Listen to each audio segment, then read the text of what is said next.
All right, so today I just got a quick video showing you how to replace the rear shocks on your 2005 Silverado.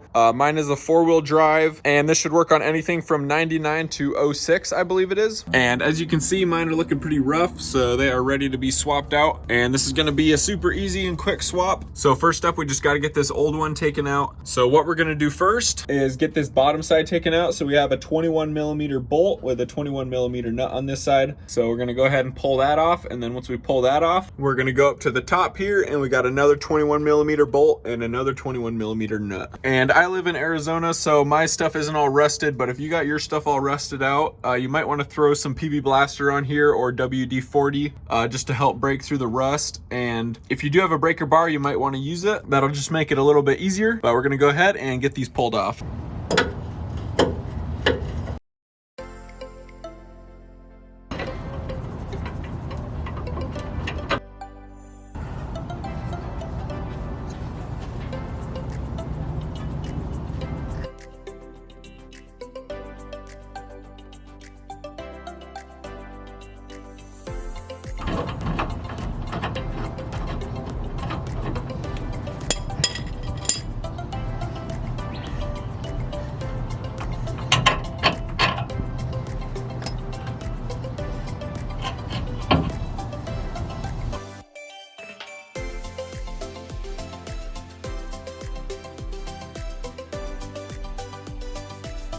And now I'm just gonna get this other side taken off, and that'll just be the same exact steps as we did on the last one.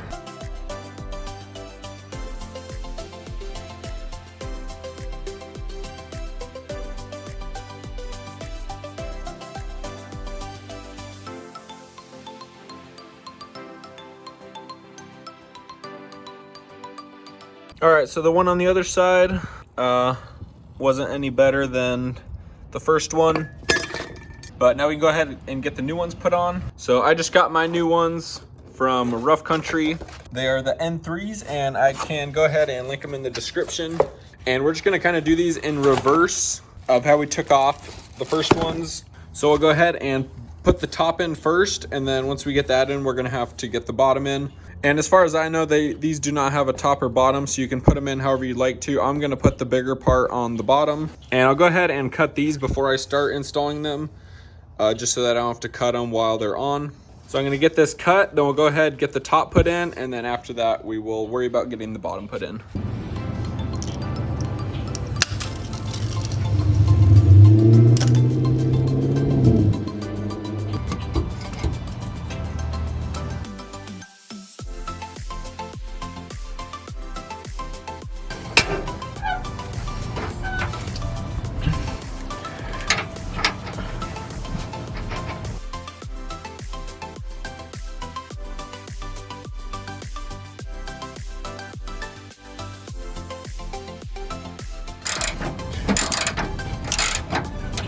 All right, so you don't want to crank that one down all the way just because we still want to be able to swivel it out. All right, so now for this bottom one, if you can get under it good, it actually isn't super hard just to push it up with your hands.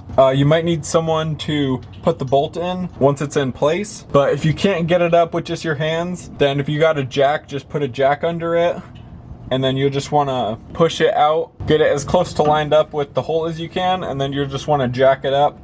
And then once it gets below it, then you'll just want to push it in there. I'll go ahead and just jack mine up just to show you, in case you can't push it in there with your hands. So I'll just go grab my jack. And I'm just gonna put this block on it, just so that it's not metal on metal.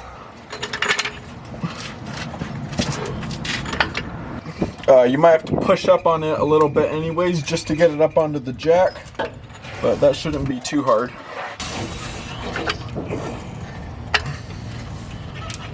All right, so now we got it on there.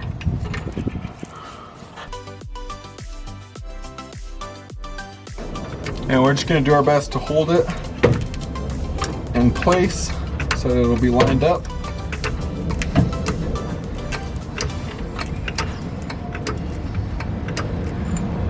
And then you just wanna have your bolt ready.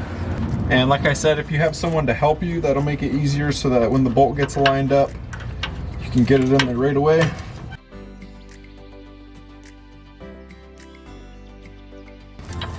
just like that. Now we'll want to get this one cranked down, and then you'll also want to make sure that the top one is nice and tight.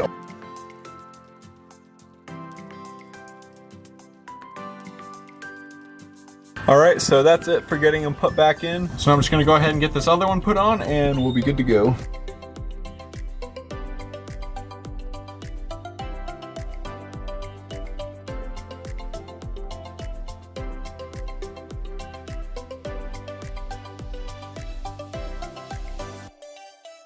All right, so I went ahead and got this one put on also, and I got the sticker put on there as you can see.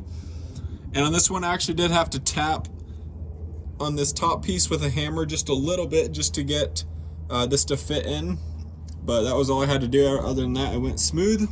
But that is pretty much it for you. If anybody has any advice or tips that they'd like to leave in the comments, I'd love to hear them. Thank you everyone for watching, and I hope it goes well for you.